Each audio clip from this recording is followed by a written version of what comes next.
Pero bueno, queridos patitos, tenemos aquí al doctor Xavier Irujo para tratar el 130 aniversario de la gamazada, un elemento interesante de nuestra historia y que ciertamente creo que voy a dar una serie de apuntes previos.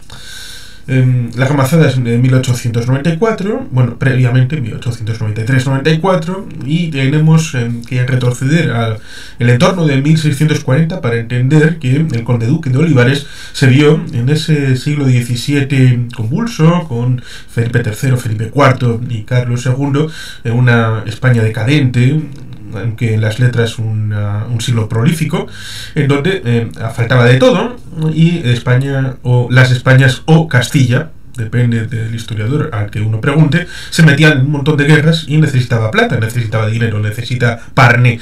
¿Y eso cómo se sacaba? Pues pensó el conde duque de Olivares: ¿y si les meto un impuestazo a todos los ciudadanos y que me lo paguen todo, independientemente de donde estén?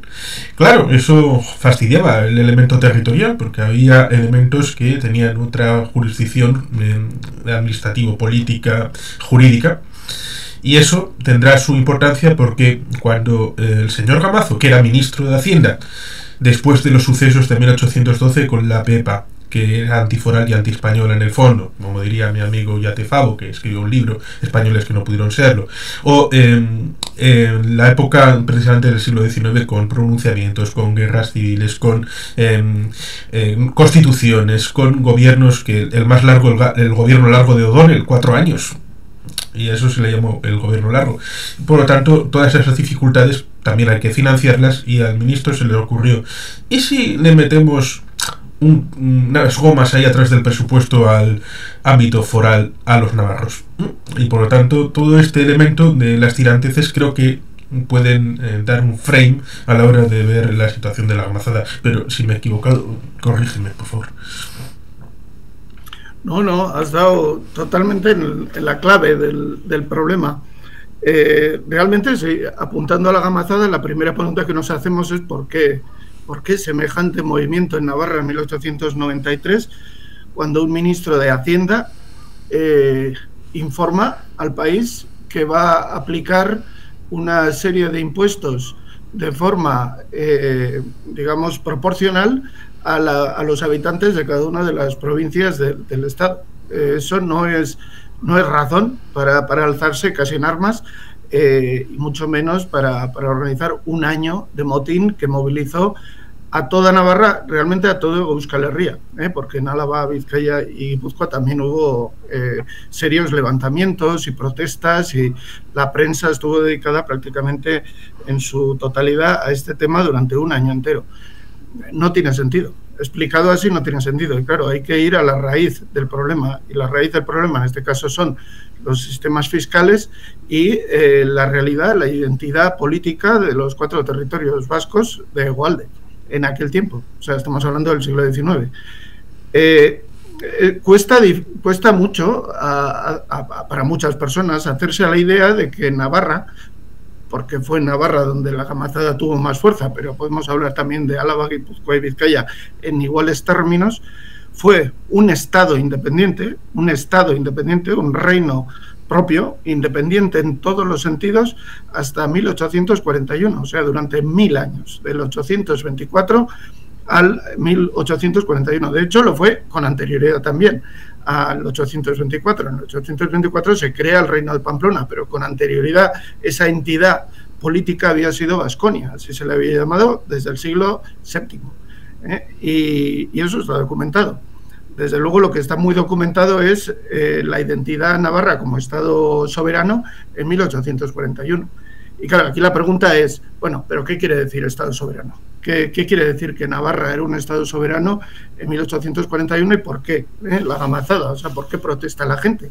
Bueno, la gente en Navarra protesta porque cuando este ministro de Hacienda dice que va a imponer impuestos proporcionales a la población de cada una de las provincias del Estado, se encuentra que Navarra, los navarros jamás, digo jamás con mayúscula, habían pagado impuestos en España, porque había sido un Estado independiente hasta hacía 4 años, hasta el término de la Segunda Guerra Carlista, que termina en 1876. en 1876. Y hasta entonces los navarros jamás, cuando digo jamás es jamás, nunca, pagaron impuestos a Castilla.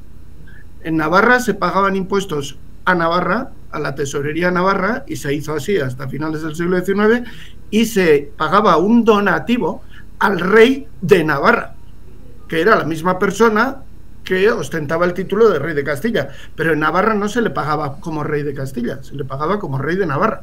Esa era la ley, eso era el fuero. Hasta 1841 así fue.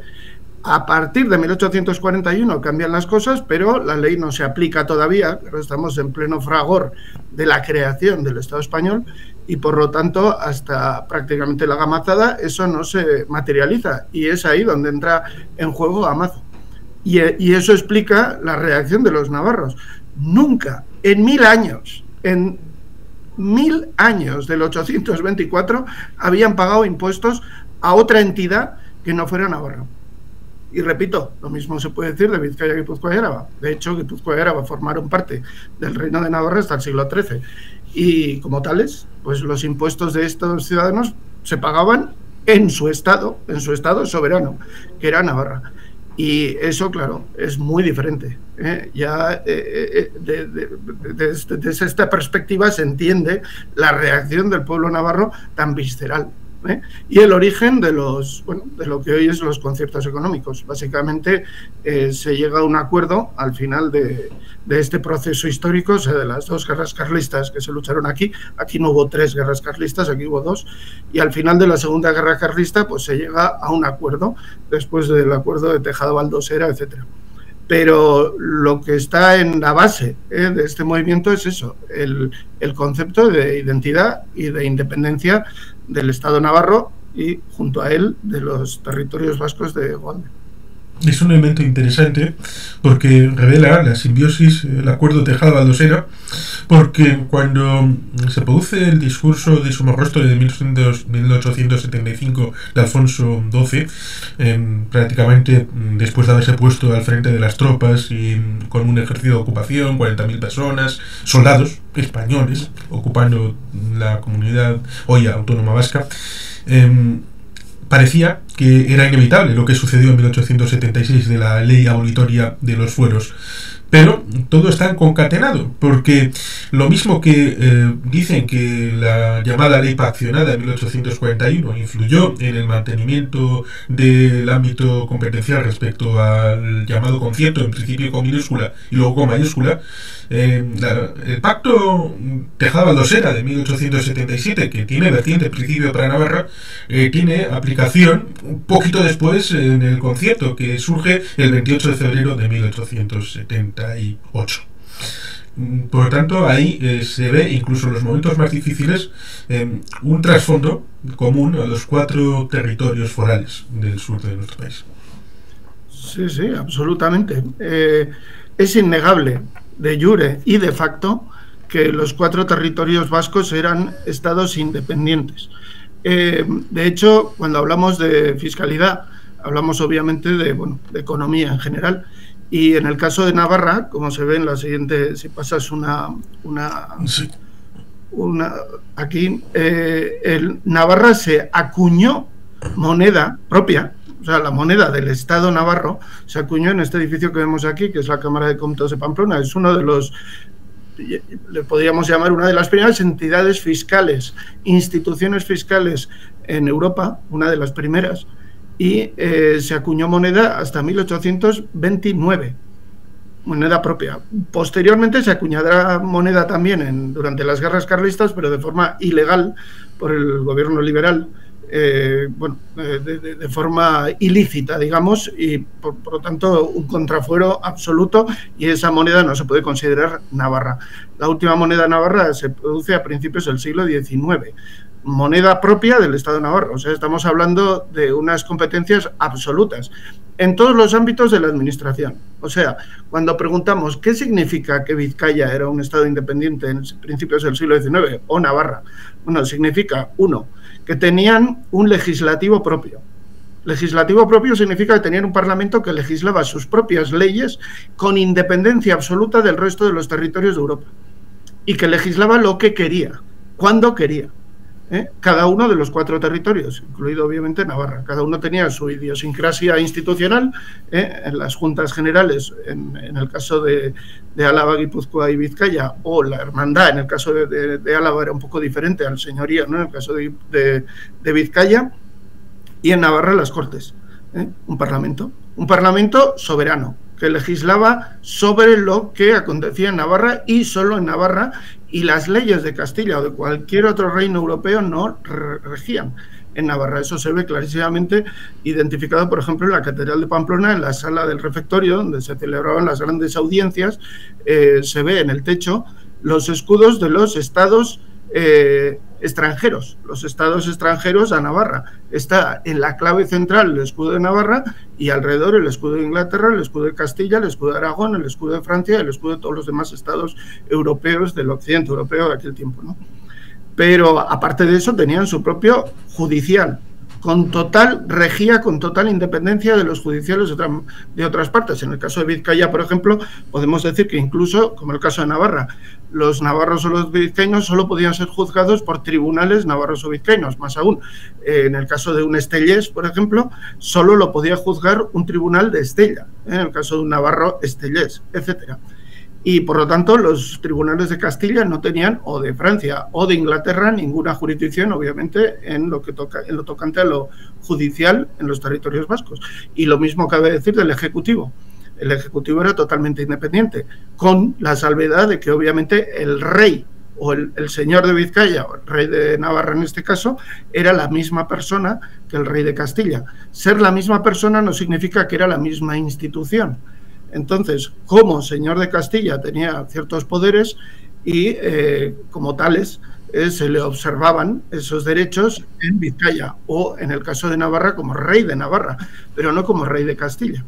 Y en el escudo y en la genealogía, etcétera, se le recogía como rey. Antes has dicho, por ejemplo, Carlos, ¿no? Carlos IV de Castilla era Carlos VII de Navarra, y así se le conocía en Navarra, como Carlos VII, no como Carlos IV. En las monedas de Navarra, que está en la siguiente, tienes un ejemplo. Sí, iba a decir un ejemplo actual que tiene que ver con esto. Bueno, puedo poner dos. Uno primero, y es que evidentemente la persona que personifica, valga la redundancia, la corona inglesa, es ahora Carlos III. Y es rey de Inglaterra, y a la vez también es rey de Australia, rey de Canadá, rey de Nueva Zelanda y de otros sitios. No significa que, siendo la misma persona, sea rey de un territorio amalgamado y común. Evidentemente, el primer ministro de Gran Bretaña no es el primer ministro de Canadá, ni de Australia, ni los tribunales británicos están en jurisdicción sobre el resto de los territorios, por más que sea la misma persona. Y puedo decir una anécdota, y es que la situación de independencia de Navarra es tal que, habiendo una Leonor en la historia real de Navarra, de la monarquía, si llega a reinar Leonor, la hija de Felipe y de Leticia, lo hará con el numeral Leonor I, porque la Leonor de Navarra no es de España. Sí, exactamente. Es el ejemplo perfecto. Mirad, por ejemplo, esta imagen es preciosa. Esta fotografía la tomé hace unos años, cuando se ha reconstruido de alguna manera este edificio que veis aquí. Es la casa de juntas más antigua de Euskal Herria. Es la casa de juntas del municipio, de la ciudad, digamos, estado de Estella, en Navarra, en Lizarra. Aquí se creó la primera junta de acuerdo, en virtud a una ley escrita, la primera ley escrita en Euskal Herria, de la que tenemos noticia hasta ahora, en el siglo XI. Estamos hablando de mediados del siglo XI, hacia 1056, 1066, con anterioridad a 1076. Y bueno, la organización de la municipal de la ciudad es la básica, la propia de muchos municipios vascos. Se crea una junta que es elegida pro tempore por los habitantes de la ciudad, por todos los habitantes de la ciudad, a mano alzada, de forma que estamos frente a una protodemocracia medieval europea clarísima, y se crea una junta de gobierno que gobierna en este edificio que veis aquí durante un año. Al año tiene que rendir cuentas, etcétera, y se elige otra junta por otro año, pro tempore, etcétera. Bueno, esa es un poco la organización básica de la ciudad de Estella y muchas otras ciudades. Estamos pues, bueno, siempre conmemorando, ¿no?, el 26 de abril en Guernica, bajo el árbol de Guernica, lo que aconteció. El árbol de Guernica es la representación de esta forma de gobernarse que tuvo el pueblo vasco, repito, tenemos constancia documental de su gobierno durante 1000 años, pero es más que eso. Desde el siglo VII ya hay constancia. El primer rey de Baskonia es Ochoa I, Ochoa Lupus, y este gobernó hacia finales del siglo VII, en un territorio que abarcaba desde el Ebro hasta lo que hoy es Orleans, más allá del Loira. Era un estado muy importante, en aquel momento probablemente uno de los estados más poderosos de Europa Occidental. A partir de la creación del Reino de Pamplona, bueno, pues tenemos ya este tipo de organización estructurada, y por eso en la Gamazada el árbol de Guernica pasa a ser el símbolo de las libertades vascas, porque es la representación de la Junta, del Batzar, digamos, tradicional de la ley vasca, y que está por escrito, quiero decir, porque a veces se dice, todavía hoy, se sigue escribiendo que estos son exageraciones, que la hidalguía universal es un cuento chino, etcétera, etcétera. Todo eso lo tenemos por escrito desde el siglo XI. El Fuero de Estella es un fuero magnífico, un monumento jurídico. A nivel europeo es muy difícil encontrar artículos como los que leemos en el Fuero de Estella. Por ejemplo, es muy difícil encontrar que una ciudad de semejante envergadura llegó a tener 40 templos. 40 templos en el románico y el gótico. Estamos hablando de templos de unas dimensiones importantes, sufragados por el tesoro público. O sea, es una ciudad muy importante en aquel momento en la Europa Occidental, y está gobernada por una junta pro tempore que es elegida anualmente por todos los habitantes de la ciudad. El fuero dice que todos los habitantes son unus ex alis vikinis, que viene a decir uno entre los demás. Cada habitante de la ciudad, cada vecino, es uno entre iguales. Esa es la fórmula jurídica que se aplica por escrito en mediados del siglo XI. Y eso es lo que representa el árbol de Guernica. En definitiva, bueno, las Juntas Generales de Vizcaya pues, se rigen por la misma norma, ¿no? Y muchas de las villas también. Villas de todo Euskal Herria. Cuando se produce el intento de eliminación de los fueros en 1833, pues claro, está ya la primera guerra carlista, que es en definitiva una guerra en defensa de estos ideales, de estas realidades. Se ha discutido mucho qué son las guerras carlistas. ¿Son una guerra civil? ¿Son una guerra de independencia o es otra cosa? Bueno, las guerras carlistas son unas guerras, no se puede llamar guerras de independencia porque generalmente cuando hacemos referencia a una guerra de independencia hacemos referencia a un territorio colonizado que pide la independencia, que reclama la independencia para segregarse de un poder autoritario que lo tiene subsumido a dicho territorio. Y ese no es el caso en Euskal Herria. En Euskal Herria estamos hablando de estados independientes, como digo. Entonces, lo que tenemos en la carlistada, en la primera carlistada en Euskal Herria, es una defensa del status quo. O sea, es lo contrario. Es una defensa de la independencia de jure y de hecho frente a un ejército liberal que pretende crear un estado nuevo que no existía antes. Eso es la primera y la segunda guerra carlista en Euskal Herria, y por supuesto las guerras carlistas también en Cataluña.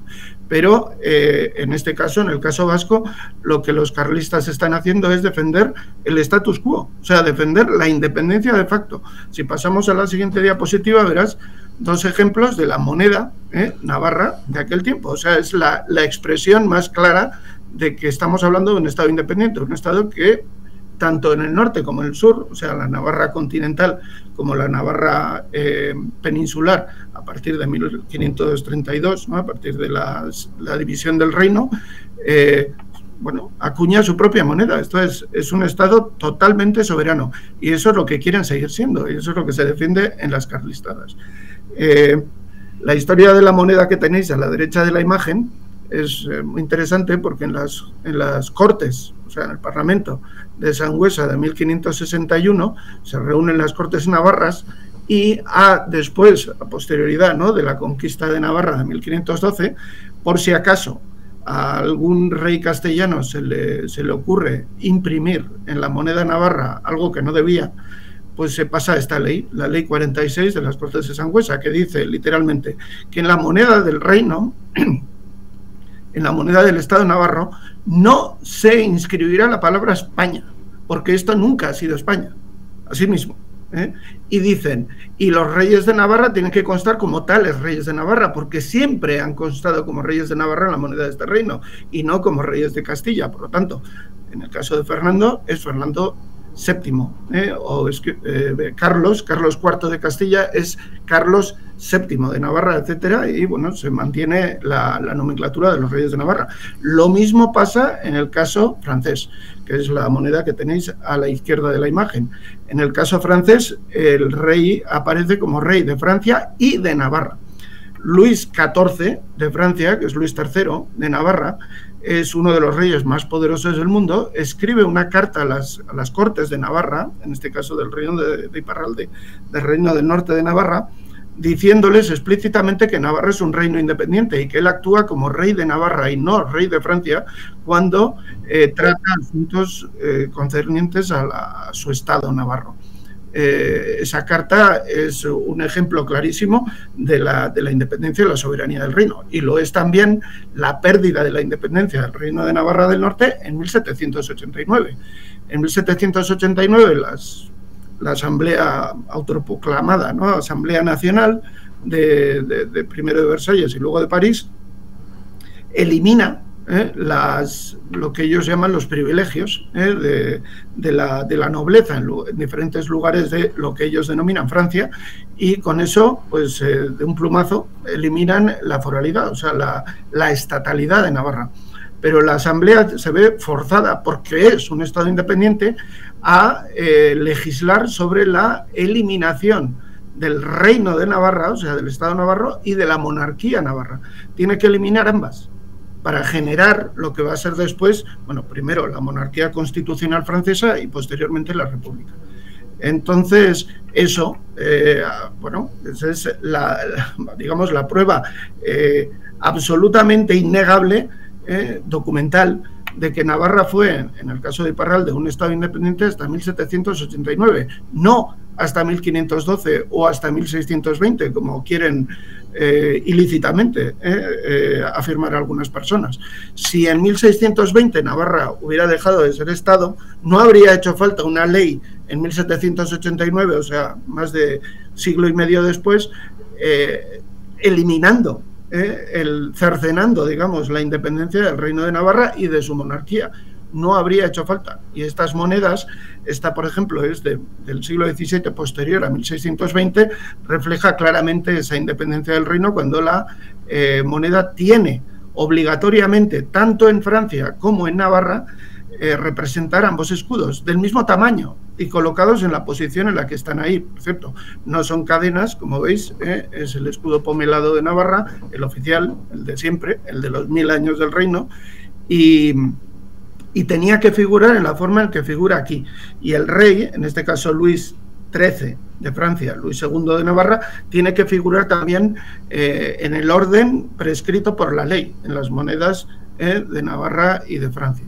Por lo tanto, bueno, eso es lo que se está gestando en las guerras carlistas, o sea, una lucha por el mantenimiento de la soberanía, y se llega a la gamazada con esa idea.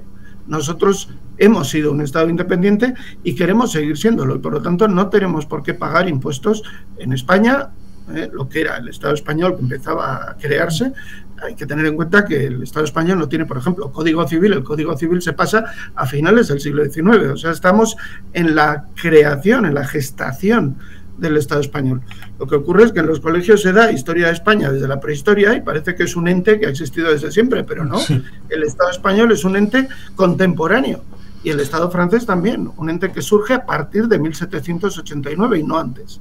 A eso creo que puedo comentar una anécdota y un comentario. La anécdota es que fíjate si permea el ámbito de la dimensión norte y la sur, que tengo para mí que Luis XIII, hijo de Enrique, y luego tendrá como heredero a Luis XIV en el ámbito francés, cuando se produce la muerte de Carlos II, el hechizado llamado así, pues en la sucesión se tiene en cuenta, creo, para mí tengo que los vascos tuvieron en cuenta la legitimidad derivada de que era rey de Francia y de Navarra, sí, en la vinculación con Felipe para ser el candidato legítimo en la versión de los vascos para que le apoyen en vez del candidato austracista. Y como anécdota añadida, el tema de la curiosidad, la unificación monetaria se produce con la peseta en 1869. El tema de la bandera, como bandera oficial, también se produce en el siglo XIX, asimismo como el himno de España. Y por lo tanto, los símbolos del Estado, en toda su extensión, son del siglo XIX. Con lo cual España es un Estado bastante moderno. Sí, sí. Y eso, no sé cómo decirlo, de alguna manera hay que diferenciar claramente lo que es política de lo que es historia. No se debe hacer política retorciendo la historia. Esta es una realidad, repito, de jure y de facto innegable, innegable. Las Cortes de Navarra de 1828, las propias Cortes del Parlamento de Navarra, hace hincapié en su independencia y exige la retirada de las tropas de Castilla, todavía de Castilla, no se refieren a las tropas españolas o las tropas del Estado, son las tropas de Castilla, las que quedaban todavía acantonadas en Pamplona del reino, del Estado navarro, porque era un contrafuero, eso era totalmente contra la ley. Cuando se llega al final de la primera carlista, el abrazo de Vergara, la traición básicamente de Vergara, y el pacto de 1841, o sea, la ley de agosto de 1841, llamada paccionada, que no lo fue, pues en ese momento, en las Cortes de Madrid, se produce un debate muy interesante, y está ahí para que lo lea cualquiera. Los propios diputados españoles de aquel tiempo reconocen que las Cortes de Madrid no tienen competencias, no pueden legislar sobre lo que ocurre en Navarra, porque es un Estado independiente, es otro Estado, es otra soberanía. El concepto de nación, el concepto de Estado, el concepto de instituciones públicas, etcétera, que se tiene a día de hoy es muy diferente al que se tenía entonces. Y no entiendo yo esa idea, esa corriente historiográfica de tergiversar el pasado para defender una causa en el presente. Si alguien se siente centralista y español, no debe negar que Navarra fue un Estado independiente hasta 1841, ni debe ni tiene por qué. Es un hecho histórico que, bueno, de ninguna manera evita que hoy en día diferentes personas tengan diferentes ideologías sobre lo que debe ser el Estado español o no debe serlo. Ahora, la historia es innegable. Está escrita y las leyes están escritas y hoy en día la mayor parte de esta legislación está al alcance de cualquiera en Internet. Era un Estado independiente. Y claro, eso explica las guerras carlistas y eso explica la gamazada. De otra manera no se explica.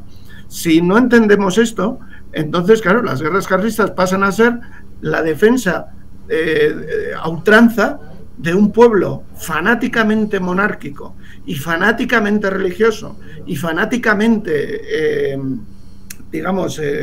anclado en el pasado, en ese pasado de clases, etcétera, que no es el caso de los pueblos vascos, como podemos ver a nada que nos acerquemos un poco a la realidad de Vizcaya, de Navarra, de Guipúzcoa, a la realidad legal de aquellos tiempos. No eran sociedades feudales, pero bueno, se generaliza. Y entonces es muy difícil de explicar. ¿Cómo es posible que un pueblo se defienda, se levante en armas durante 100 años defendiendo a un rey? Eso va en contra de toda la lógica humana, histórica, mundial. Es imposible de entender eso. Solo se entiende subrayando ese carácter fanático, etcétera. Algo parecido pasa cuando se habla de Sabino Arana. Sabino Arana engañó al pueblo vasco, no.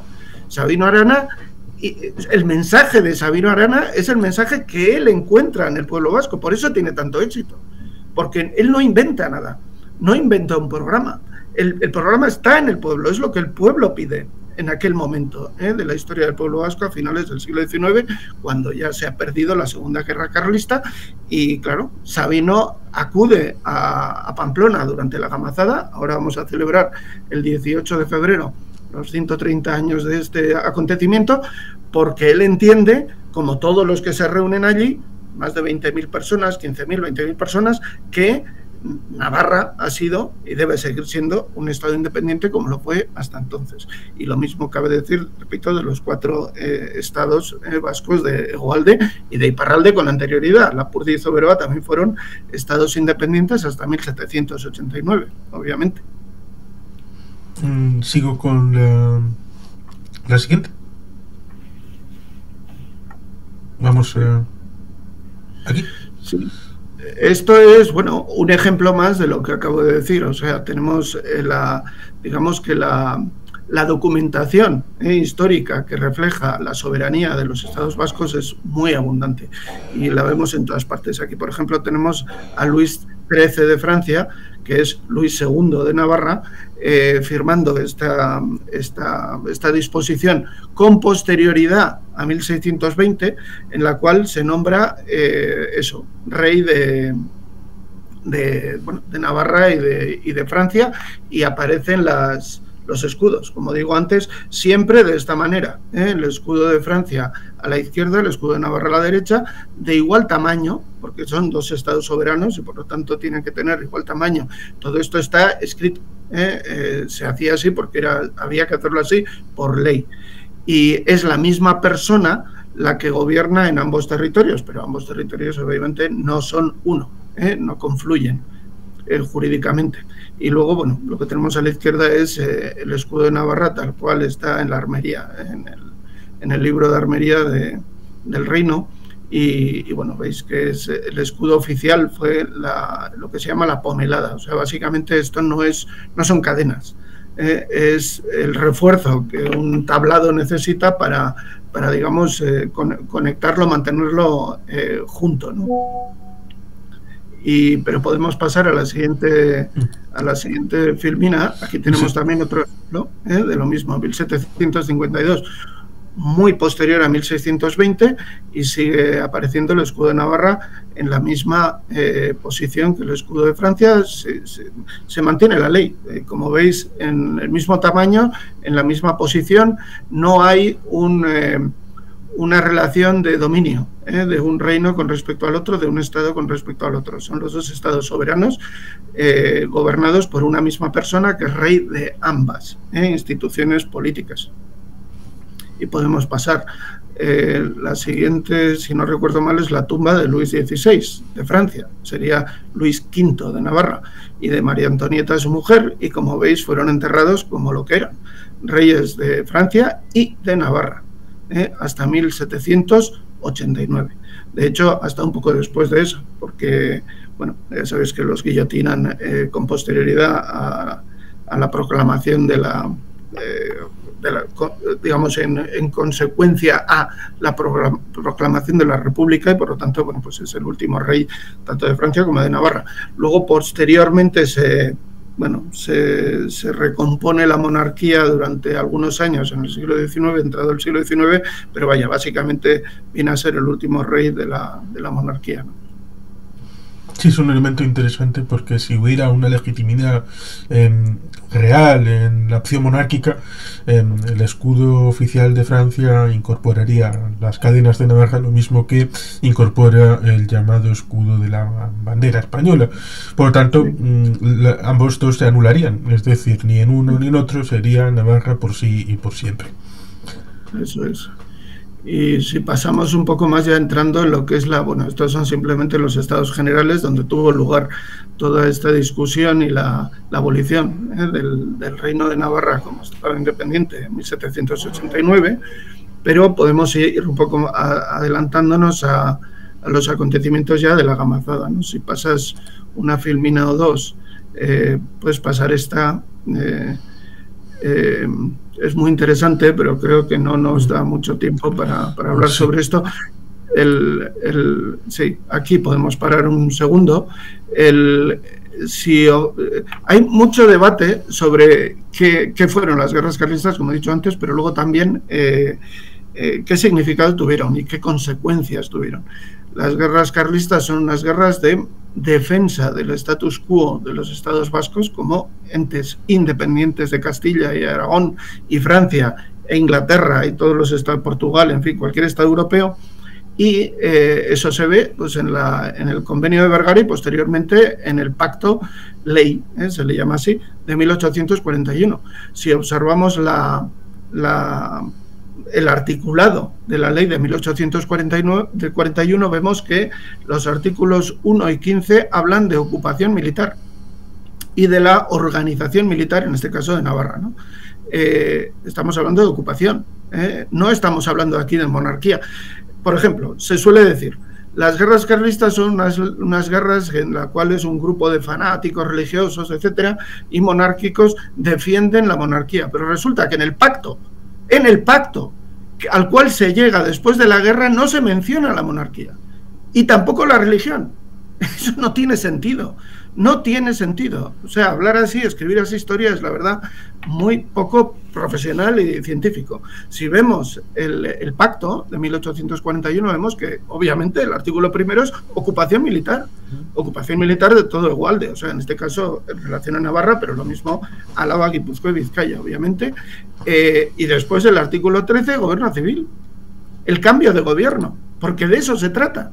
Pasa de ser un estado independiente, un reino, a ser una provincia del Estado español, Navarra. Y por lo tanto hay que cambiar el gobierno. Y eso es el articulado que tenemos aquí. Y hay que cambiar la Diputación. La Diputación del Reino era un gobierno independiente, mientras que la Diputación Provincial es un gobierno provincial y por lo tanto dependiente del Estado español. La Administración de Justicia, 3 artículos, claro. Hay que deshacer la Administración de Justicia del Estado de Navarra y establecer la Administración de Justicia nueva del nuevo Estado español. Y lo mismo del poder municipal, de los comunales, etcétera. Y qué decir de las aduanas y de la moneda, de la propia moneda. O sea, impuestos, fiscalidad, básicamente, aduanas y moneda. Eso es lo que tenemos en esta ley, o sea, la desmantelación de un reino. Eso es lo que se estaba luchando. Eso es lo que defendían los carlistas, su identidad como Estado.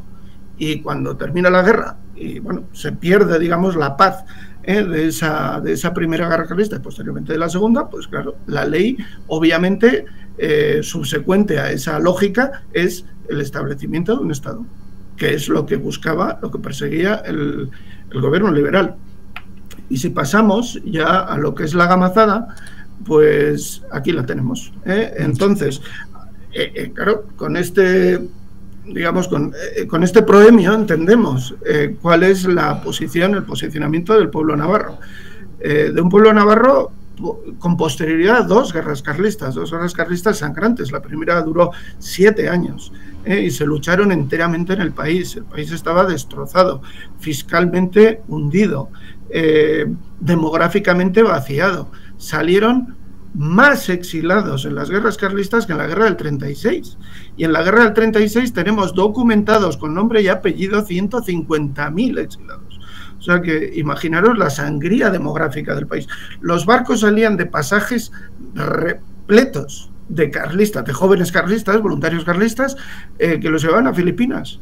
Estamos hablando de decenas de miles de personas abandonan el país durante el siglo XIX, exilados o escapados de la represión del gobierno liberal. Y cuando hablo de represión, no tenemos más que hacer referencia a nuestras historias familiares. José Iribarren luchó en un batallón de Chapelchuris, ahí en Guipúzcoa, en la zona de Mutriku, y al terminar la guerra, un batallón de miqueletes acudió a su casa y lo fusilaron en la puerta de la casa delante de su mujer y 7 hijos. O sea, estamos hablando de una represión que dura, en el caso de la Segunda Guerra Carlista, 8 años de estado de sitio. 8 años de estado de sitio. Todos y cada uno de los oficios públicos se elegían a dedo. y la presencia de esas 40.000 tropas que trajo Cánovas al país mantuvo el estado de sitio en el país durante todo este tiempo, mientras se purgaba, digamos, de elementos nocivos, según la legislación de aquel tiempo, muchos a Filipinas, muchos otros a Sudamérica, y los que no salieron, pues los fusilaron o los metieron en prisión. Estamos hablando de un nivel de represión fuerte, y a pesar de eso, del 76 al 93 no pasan muchos años. En 1893 llega Amazo con esta ley, claro, suscita una cólera generalizada en todo el país, y eso es la gamazada, claro. Entonces, en mayo, y esto es lo que ocurre ya, digamos, lo que es la intrahistoria de la gamazada, ¿no?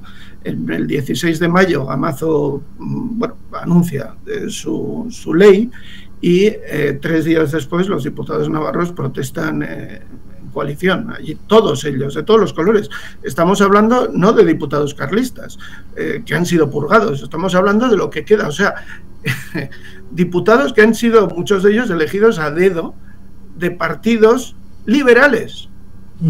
Estos son los que están defendiendo la foralidad navarra, o sea, no estamos hablando del ala más radical del navarrismo de aquel tiempo, en absoluto.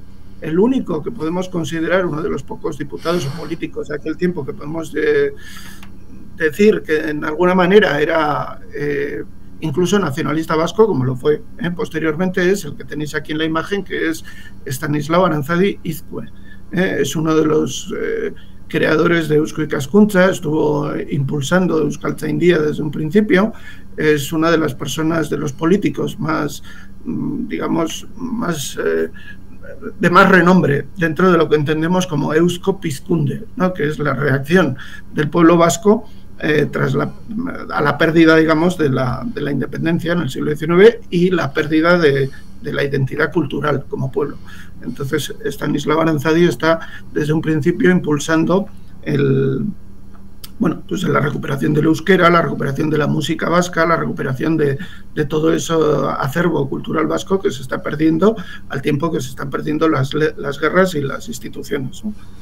Quizá lo que explicó es lo que pone ahí, que Navarra será como el resto de las provincias, exactamente igual, cuando en teoría, aunque no tenía más que el nombre, el tema del convenio económico, el tema de la aportación, pero ya había generado unas dinámicas, aparte, propias.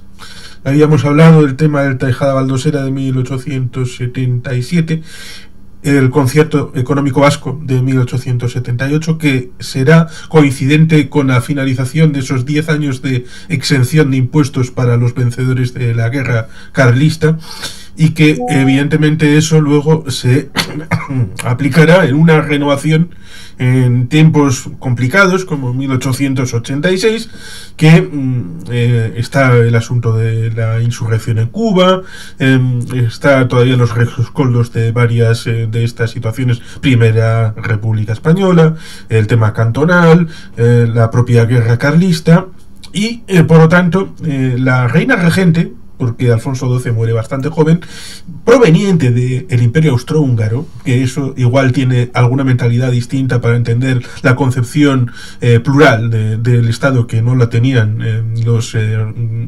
los mandarines de Madrid, pues hizo la aprobación de la primera extensión del Concierto Económico Vasco, lo cual choca evidentemente con esta situación en la que en 1894, ciertamente 1893-94, tenemos la reanudación de la guerra en Cuba en 1895.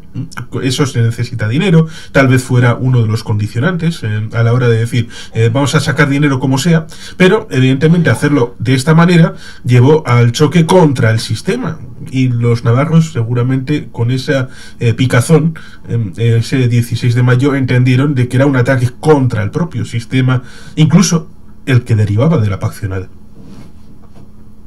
Exactamente, sí, así es. Y ya se crea al término de la Segunda Guerra Carlista, en 1876, no por casualidad, marca el año de la creación de los primeros centros vascos en América, todos ellos cooperativas, todos ellos creados por carlistas exilados o escapados de las guerras en Euskadi, y se crea también el Partido Éuskaro.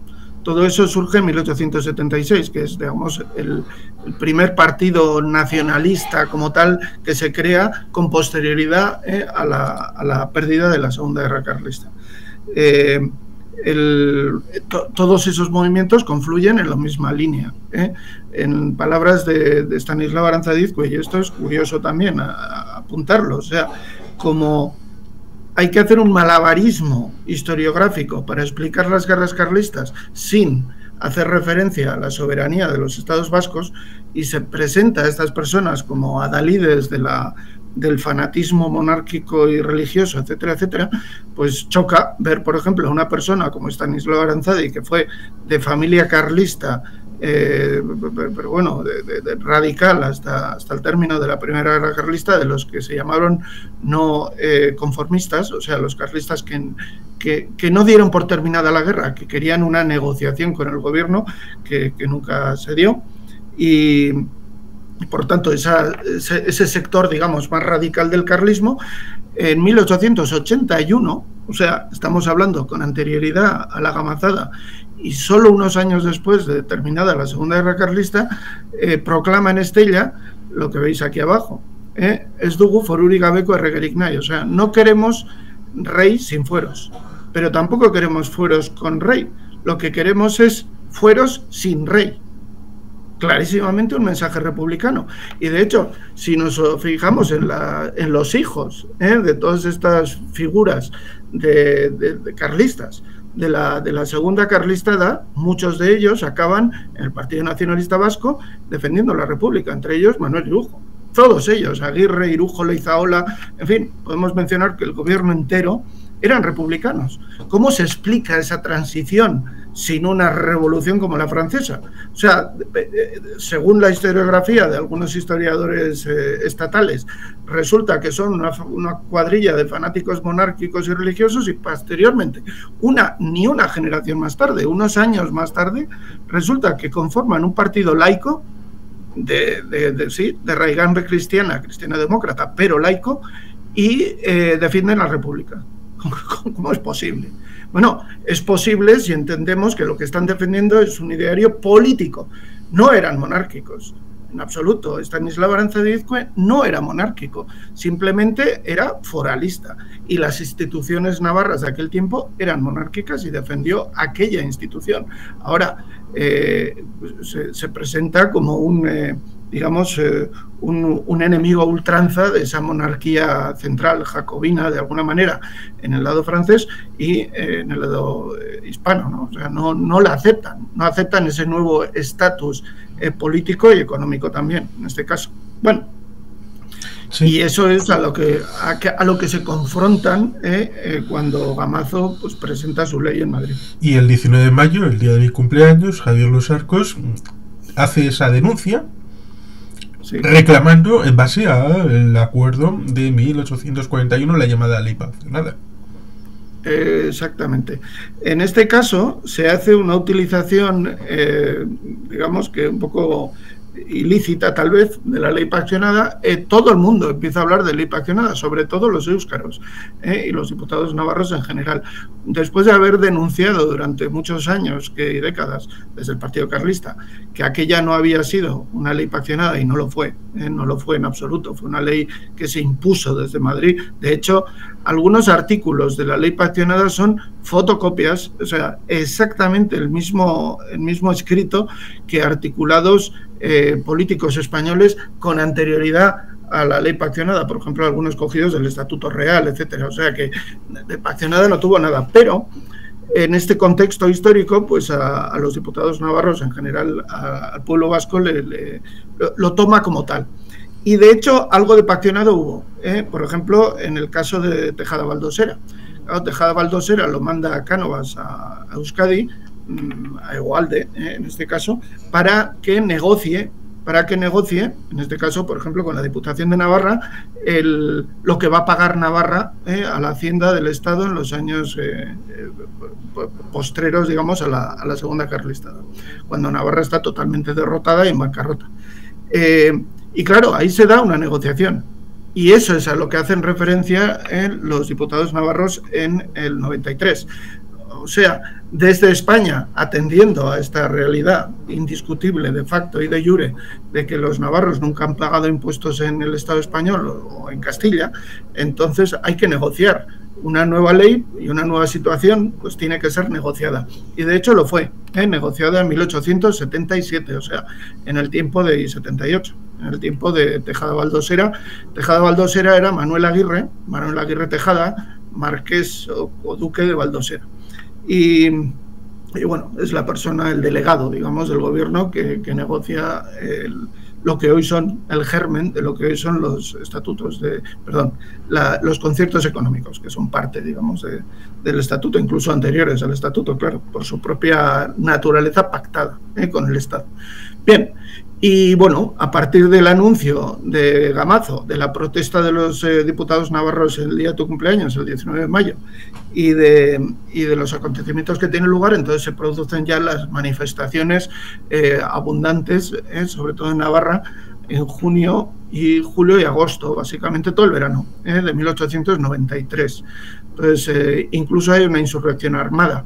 El 1 de junio, el sargento López Zabalegui, de un cuartel de Garés, de Ponte la Reina, se levantan armas con un puñado de hombres y bueno, la insurrección no va a ningún lado. De hecho, uno le dispara al otro y bueno, al final tienen que escaparse vía Iparralde hacia la Navarra continental, con ayuda del tío de Estanislao Aranzadi Izcue, el sacerdote Izcue, que los lleva de parroquia en parroquia hasta a cruzar la frontera de aquel tiempo. Y por lo tanto, bueno, la insurrección armada queda en nada, pero la protesta, la machinada popular se enerva, y en el 4 de junio se da la manifestación de Pamplona, en la cual se reúnen a 20.000 personas. Estamos hablando de una población que, bueno, justo estaría en los 200 y pico mil, no llegaba a los 300.000 habitantes. Y bueno, y tenemos 20.000, estamos hablando de prácticamente el 10% de la población navarra manifestándose en Pamplona. El 28 de junio, a raíz de esa manifestación, tiene lugar la firma del libro de los navarros, el libro de honor de los navarros, en la que constan 120.000 firmas, 120.000 navarros. En este caso mucho más de la mitad de la población, están firmando el documento de protesta para llevar a Madrid. Hoy en día es difícil que no encontremos en ese libro algún antepasado nuestro. Todos los que tenemos antepasados en Navarra con anterioridad a 1893 tenemos a uno o todos nuestros antepasados plasmando sus firmas en estos libros. Y posteriormente, pues se ramifica la protesta a otros territorios vascos. Pues en este caso, primero en Gasteiz, en Áraba, tiene lugar una serie de protestas a principios de agosto de 1893. Y luego ya tienen lugar los acontecimientos del 16 de agosto en Guernica, el día de San Roque, en el cual hay una fiesta éuskara, una fiesta popular, y alguien tiene la idea de sacar se empieza a cantar el Guernica Cuarbola. Esto en toda Euskal Herria, también en Iparraldeko Euskal Herria, pero en Euskal Herria, desde Fontellas hasta Lesaca, el Guernica Cuarbola se convierte de un día para otro en el himno nacional de los vascos y lo cantan en todos y cada uno de los actos que le estoy haciendo referencia. En todos ellos, en Andosilla, en Milagro, en Oteiza, en Estella, en Tafalla, en Sangüesa, en todas partes. Y obviamente en Guernica también. Pero alguien saca una bandera española y bueno, eso da lugar a un griterío. Parece que, no estoy muy de acuerdo con esto, pero parece que uno de los primeros gritos similares a Gora Euskadi Askatuta se dio en Guernica aquel día de San Roque. Digo que no estoy muy de acuerdo porque yo he encontrado panfletos, documentos, trípticos independentistas muy anteriores, de 1855, de hecho, posteriores a la desamortización civil de Madoz.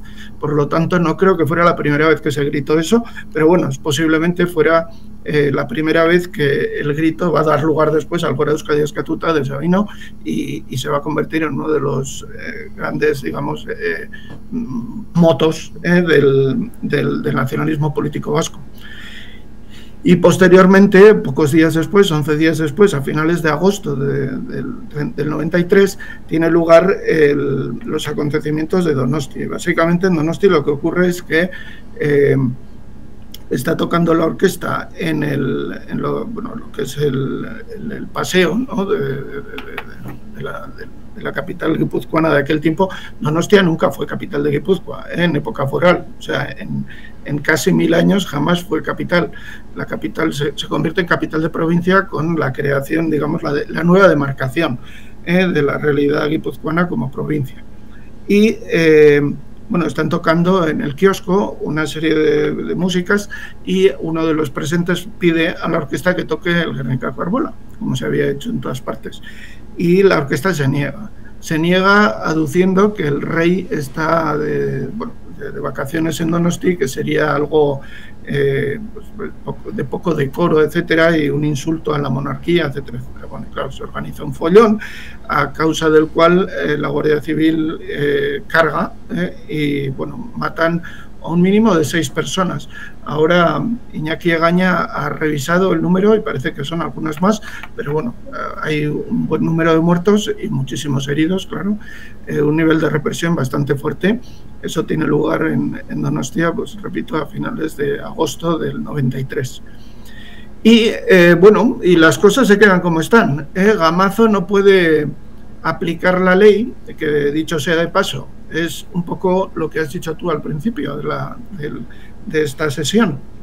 Gamazo lo que busca con esta ley es, de alguna manera, bueno, pues compensar los excesos de los gastos militares del Estado. En este caso estamos hablando de la guerra las guerras de Cuba, de las guerras de Filipinas, de las últimas guerras que se están peleando en diferentes colonias norte de África, en diferentes colonias de lo que queda de aquel imperio español. Y por lo tanto, realmente castellano.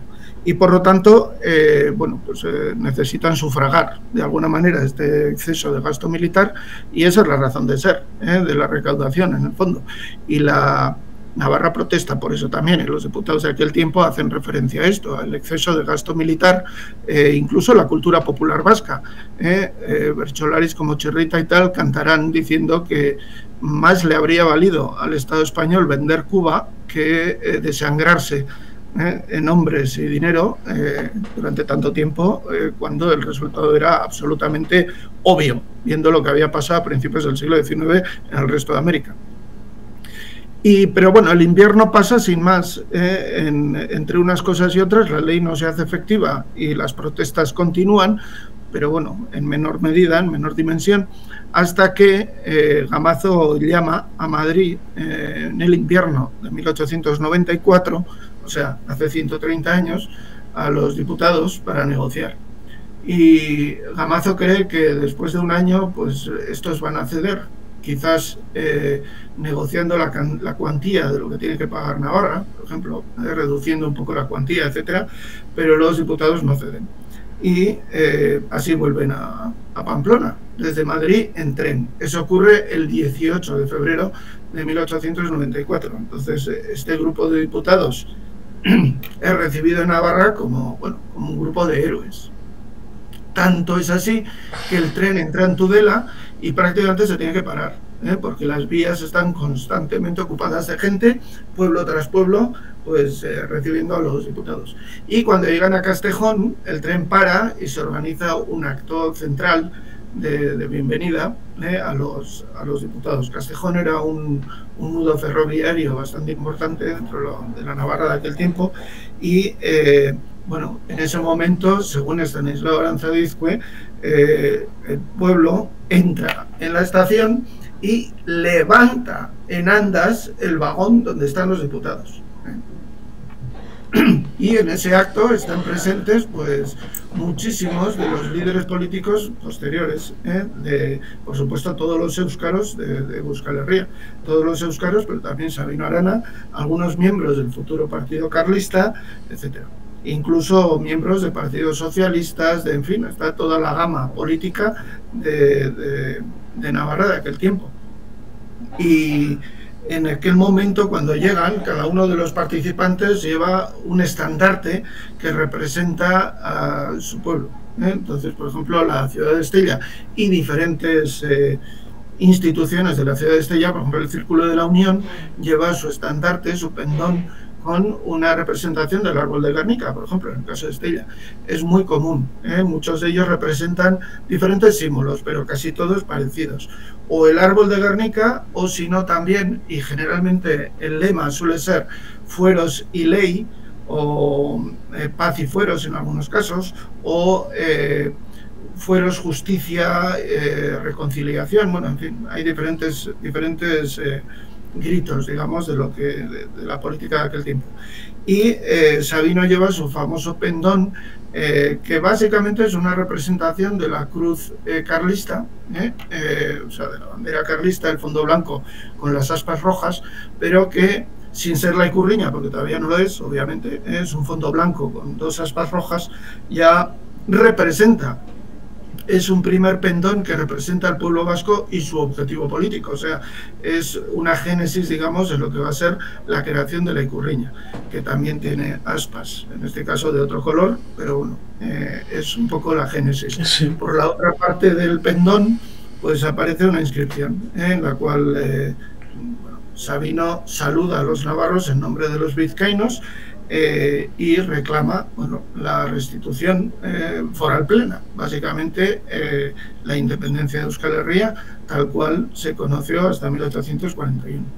Es interesante porque está justo en medio, este 18 de febrero, de la afari merienda de Larrazábal, de 1893, después de haber socializado en las reboticas de Bilbao Vizcaya por su independencia, que eran en realidad 4 glorias patrias recogidas en una publicación única, habían sido publicadas en Vizcaitarra, y luego hacen esa farimeriena ahí en Larrazábal, en la zona de Begoña, y tiene poco éxito.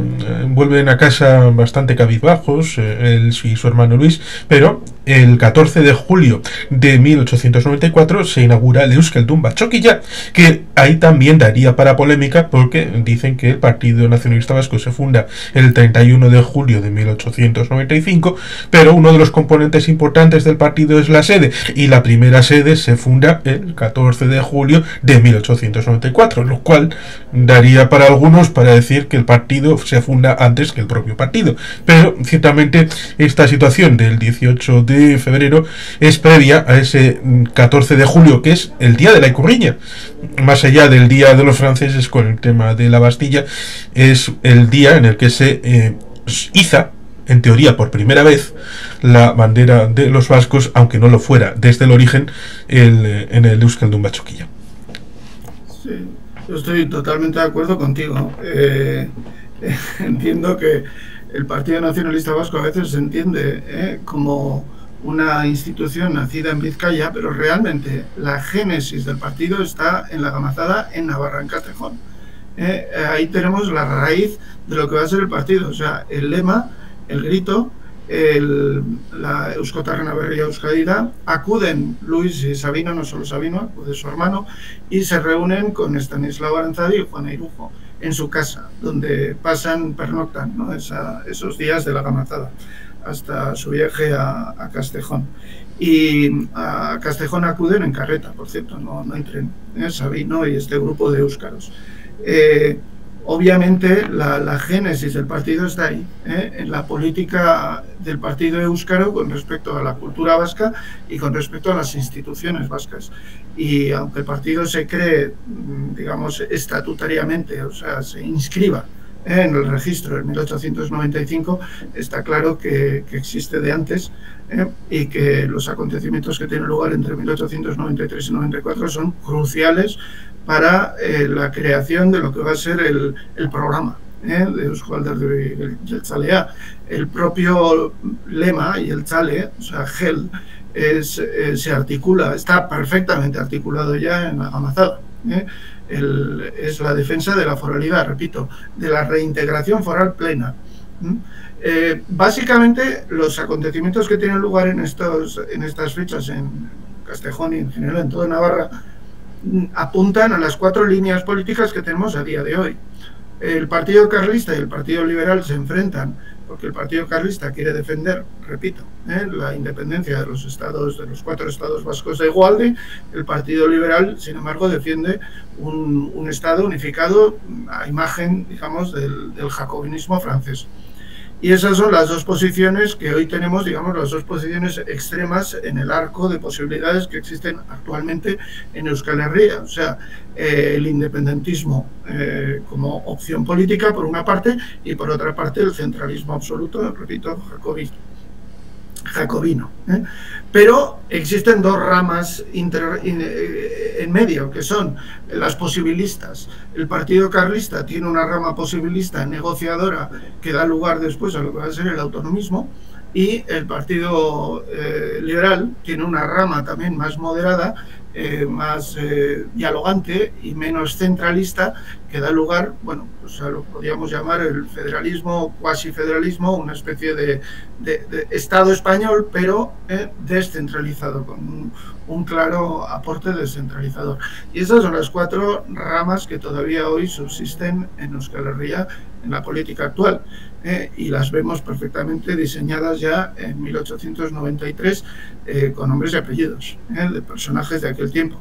Entonces, el partido de Euskaro, o algunas personas dentro del partido de Euskaro, desde luego Stanislao Aranzadi, Iturralde Isuit, Arturo Campión, etcétera, son defensores de la independencia, de la reintegración foral plena. Y Sabino lo es, que a día de hoy significa independencia. Y otras formas de entender la política del tiempo, pues da lugar a las otras recetas políticas. Un Arturo Campión que será uno de los 3 creadores de la bandera de Navarra en 1910. Sí, exactamente. Y bueno, es uno de los, digamos, de los padres de la historiografía moderna vasca, es uno de los grandes historiadores del siglo XX, que recoge, digamos, la tradición historiográfica del siglo XIX y la moderniza. Es uno de los primeros historiadores contemporáneos, ya científicos, de la historia de Euskal Herria. Y bueno, hay libros como El genio de Navarra o de Arturo Campión, que son de lectura prescriptiva para cualquier historiador vasco que estudie, bueno, historia de Euskal Herria. En el caso de Stanislao Aranzadi tenemos el origen repito, de Euskaltzaindia y de Eusko Ikaskuntza. Es uno de los personajes claves de Eusko Pizkunde, y bueno, de hecho muere, es una de las primeras víctimas de la gripe del 18, acudiendo a un congreso de Eusko Ikaskuntza. Sí, es interesante ese apunte, porque hay que esperar a que en 1917, después de varios intentos, haya una victoria en la persona de el señor Sota Yaburto, como diputado de la provincia de Vizcaya, diputado general, podríamos decir en términos actuales, con una fórmula que rozó el copo, porque no había posibilidades de hacerlo de otra manera. Pero como le dijo el gobernador civil al rey en visita a Bilbao, cuando le dijo, nosotros, señor, aquí administramos, no, esta gente está gobernando, está haciendo otras cosas distintas, con Eusko Ikaskuntza, con Euskaltzaindia, haciendo el primer borrador de un estatuto A4 durante esos 2 años de 1917 a 1919, en esa Diputación de Vizcaya, con el Partido Nacionalista Vasco. Sí.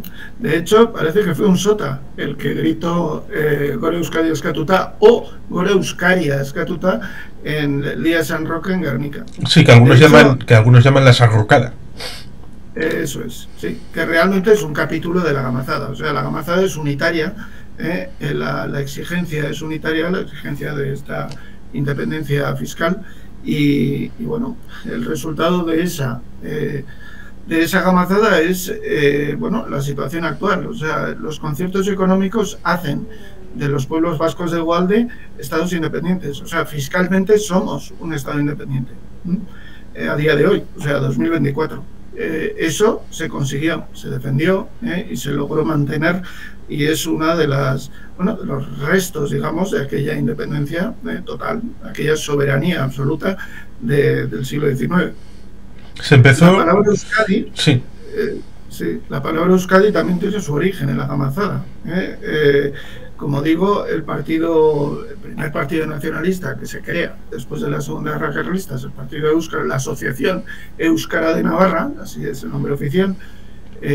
Líderes los que he mencionado antes, Navarro Villoslada, Iturralde Isuit, Arturo Campión, Emilio Loriz, Estanislao Aranzadi, y ellos utilizan el término Euskaria. Cuando Sabino visita Pamplona, el término Euskaria le parece que no es apropiado porque el sufijo ería, aunque parece que proviene del euskera herría, como zapatería, etcétera, o sea, burgo, digamos, no le parece filológicamente correcto o lingüísticamente correcto, y por lo tanto de ahí surge la palabra Euskadi, que es Euskaria, pero con el sufijo vasco di, que es lugar de, como Pagadi o Aristi. Entonces, la palabra misma, que se va a convertir en el eje de la política de Sabino, surge en este contexto, y es curioso, y hay que reivindicar que la palabra Euskadi es sinónimo de Euskal Herria, y de hecho así surge.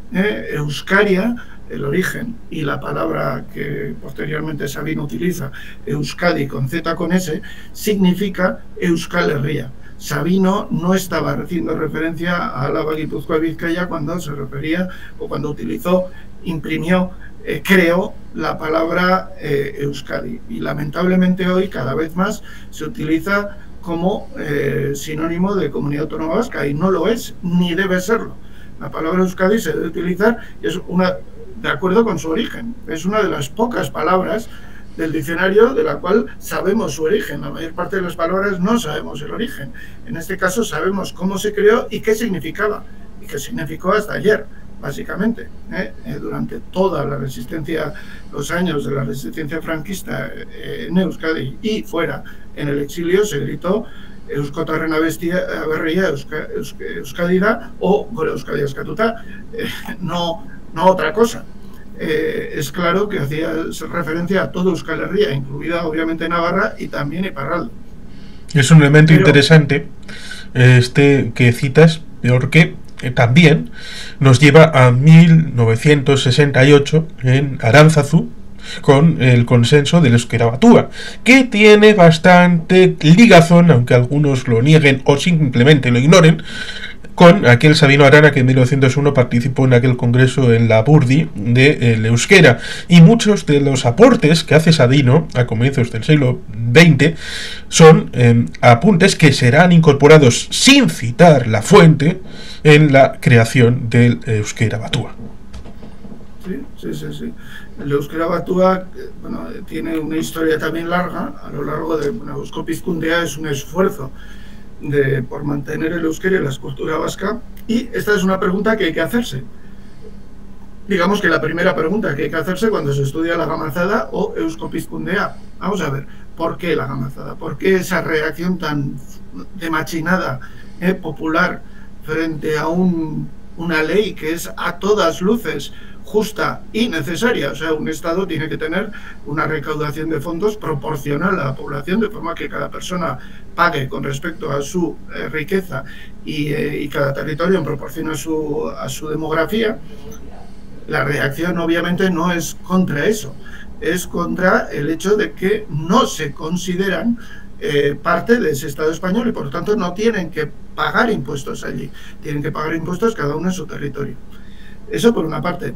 Por otra parte, hay que preguntarse por qué Eusko Pizkundea. ¿Por qué un pueblo que habla una lengua milenaria, prehistórica, la única lengua preindoeuropea del continente, necesita un renacimiento cultural en pleno siglo XIX? O sea, ¿cuál es la razón de eso? Pocas personas se preguntan eso. O sea, ¿cuál es la situación del euskera y cómo se llega a esa situación del euskera a finales del siglo XIX, cuando el euskera es una lengua que cuenta con miles de años, una tradición bueno, es muy rica, variada y bueno, ya milenaria. Bien, bueno, la razón es que a partir de la Revolución Francesa y la creación de los estados modernos, el euskera empieza a ser perseguido y reprimido. Primero a nivel escolar, pero luego también a nivel social, a nivel institucional. Y no es casualidad que Eusko Pizkundea surja en Iparralde, en Lapurdi. ¿Por qué? Porque es ahí donde está ocurriendo en ese momento dado, o sea, a mediados del siglo XIX, la mayor pérdida del euskera. A mediados del siglo XIX, o sea, antes de 1841, Navarra todavía tiene sus propias instituciones. Por ejemplo, el judicial obliga a los jueces de Navarra, de toda Navarra, a saber la lengua del país. La lengua del país, obviamente, es el euskera. Lo mismo ocurre en la Navarra de Iparralde. Hay quien dice la simplificación, porque evidentemente lo es, que al sur del país, para homogenizarnos y culturizarnos en el común acervo nuevo, al sur te envían soldados y al norte te envían maestros. Sí, algo así hay. También enviaron soldados en el norte. Bertrand de Barer, en los años de la Convención, envía su ejército que básicamente vacía la Navarra continental. Son 4.000 los civiles que son arrastrados en una marcha de las lágrimas, parecida a los de los nativos americanos, hacia las landas. Sabemos que prácticamente el 50% de aquellas personas murieron en la marcha, y estamos hablando de una población de no más de 15.000 habitantes en aquel tiempo, o sea, es prácticamente una tercera parte de la población, es mucho, 4.000 navarros en aquel tiempo era una cantidad absolutamente astronómica. Y luego, cuando el ejército de la Convención entra en Egualde, no solo mata y saquea, sino que trae consigo una de las primeras plagas de lo que va a ser ya el siglo XIX. Y una muy buena porción de la población de Guipúzcoa, por ejemplo, muere a raíz de aquella peste que traen las tropas revolucionarias de la Convención, en este caso. O sea que bueno, es a sangre y fuego que entra, digamos, la República, pero posteriormente imponen ese sistema educativo que a mediados del siglo XIX ya da sus frutos, y es ahí donde surgen Abadí y otros personajes de Eusko Pizkundea, recuperando tanto la lengua como las tradiciones culturales vascas, o sea, la música, la literatura, la pintura, la escultura, etcétera. Todo lo que se estaba perdiendo en Iparralde primero y luego en Egualde. Y por lo tanto después aparecen los cancioneros de Egualde, recopilaciones, ¿no?, de canciones que se están perdiendo en euskera muy posteriormente. Los primeros cancioneros en Egualde surgen a partir de la mitad del siglo XIX, o sea, en la segunda mitad del siglo XIX, incluso principios del siglo XX, como son los de Aita Donostia o Riezo, ¿no? Eso explica lo que hay detrás. Hay una represión del euskera que obviamente primero afecta a Iparralde y posteriormente a Egualde, y eso hace que, bueno, pues esta reacción del pueblo vasco de Eusko Pizkundea surja primero en Iparralde, y que las reacciones como la de la gamazada ocurran en Egualde cuando todavía la legislación estaba viva. En Iparralde ya se había perdido más de 100 años antes, en 1789. Por lo tanto, la realidad política de independencia o de reintegración foral plena está más olvidada. Bueno, esas son algunas de las consecuencias que podemos deducir de este hecho histórico. Incluyendo el que se iniciara una acuestación pública para un monumento en Pamplona, que es el que en principio estará terminado. Igual no lo he escuchado bien, pero creo que se terminará en 1903, pero nunca se ha inaugurado. Exacto, nunca se ha inaugurado. Todavía hoy permanece sin inaugurar. Este es el Monumento a los Fueros, es, digamos, el legado de todo ello. Según una de las peticiones, de las muchas peticiones que se hicieron durante este año de machinada, fue que en todos los pueblos de Euskal Herria se estableciera una plaza de los fueros. La plaza de los fueros debía ser la plaza principal de todos los fueros, de todos los pueblos, de Euskal Herria.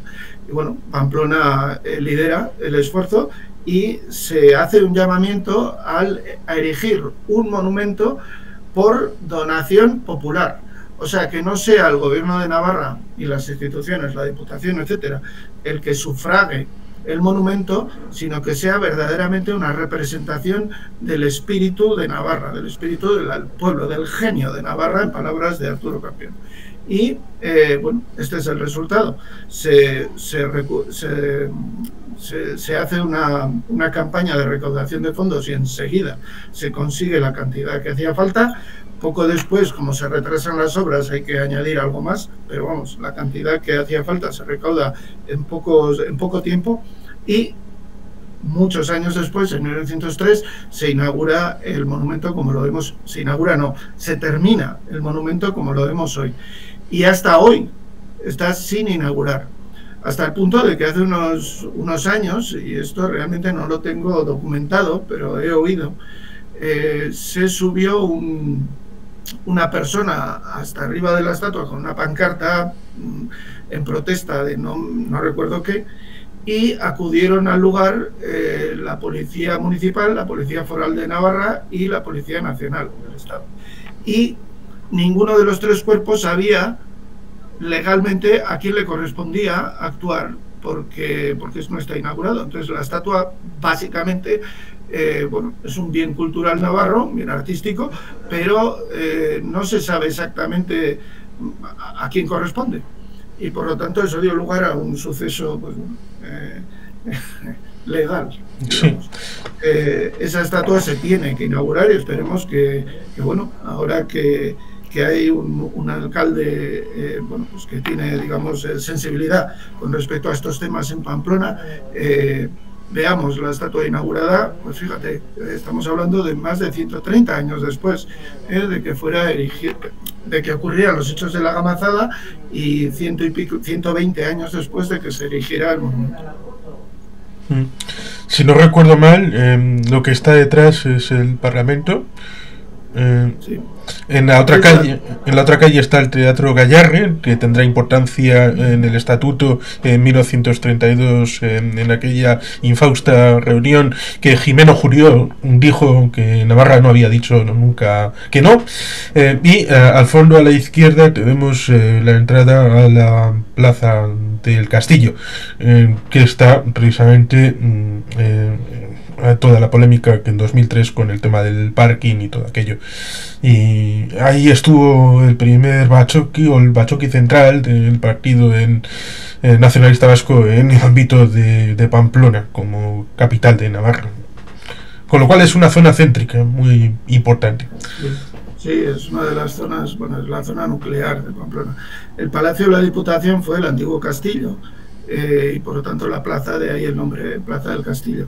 Posteriormente aquel castillo desapareció y se creó el Palacio de la Diputación, que sí, engloba ambos, o sea, el Parlamento y el Gobierno, digamos, de Navarra. Y la Plaza del Castillo sí está aquí a la foto de la derecha, y este monumento está situado en lo que se llama el Paseo Sarasate. Y Sarasate fue Pablo Sarasate, un violinista, compositor vasco de mucho renombre, y durante la Gamazada arregla para violín el Guernica Arbolada de Iparraguirre. Es uno de los autores que fomenta la machinada y participa, bueno, como músico en este caso. Creo que es la última. Sí. Bueno, esto es, sí, una representación de lo que estamos diciendo. O sea, ¿qué ocurrió en el siglo XIX? Incluida la Gamazada, las carlistadas, la Gamazada y muchas otras. Podríamos empezar desde la Zamacolada casi. Bueno, pues lo que representa esta ilustración liberal, hecha en este caso en Barcelona, imprimida en Barcelona a finales del 19, y representa el Partido Liberal, escenificando, digamos, la libertad y los valores de libertad, etcétera, en la cabeza de la sierra que va a desmochar el árbol de Guernica, que representa, según esta ilustración, pues las ideas de fanatismo, absolutismo, intolerancia, etcétera, etcétera, está Cánovas del Castillo. Es la sierra que va a desmochar esta rebeldía vasca, con fueros y petróleo. De hecho, el lema de todo esto es fueros y petróleo, o sea, vamos a quemar, digamos, básicamente la legislación vasca y establecer un estado de libertades, etcétera.